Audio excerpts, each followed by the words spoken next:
corps de l'autre est une exposition qui s'intéresse à la manière dont les artistes femmes ont regardé le corps masculin.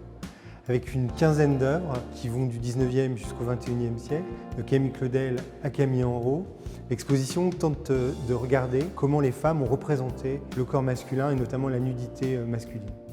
Au 19e siècle, les femmes n'ont pas accès aux cours de nu et à cause de ça ne peuvent pas participer aux grands prix comme le prix de Rome, ne peuvent pas être présentées à égalité avec les hommes. Donc la question de la nudité masculine va être vraiment décisive dans le statut des artistes femmes. L'exposition essaye d'articuler un peu différentes manières de voir le corps masculin en se posant la question, sans y donner de réponse, si le female gaze serait si différent du male gaze. Est-ce que quand une femme regarde l'autre, elle le regarde si différemment qu'un homme regarde l'autre également?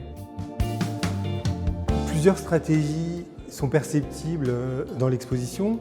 Il y a à la fois donc, des femmes artistes qui reprennent des œuvres iconiques, d'autres comme Germaine Richier vont s'inscrire dans les pas de Rodin en regardant ce que Rodin a regardé. Donc dans L'Ogre, qui est dans l'exposition, Germaine Richier fait poser Nardone, qui a posé pour le baiser de Rodin, mais elle le fait poser 60 ans plus tard, alors que c'est un vieil homme bedonnant, et donc elle le représente dans sa réalité du moment.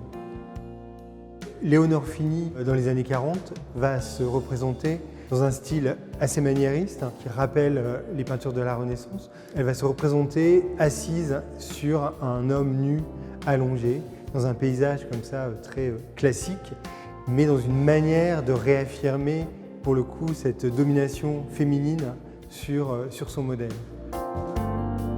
Dans les années 70, Annette Messager va vraiment renverser l'idée de l'objectivation du corps de l'autre. Puisque les hommes regardent les seins et les fesses des femmes, elle va regarder les braguettes des hommes et donc elle va se placer à la terrasse d'un café et avec son téléobjectif, elle va photographier les passants en photographiant uniquement leurs braguettes.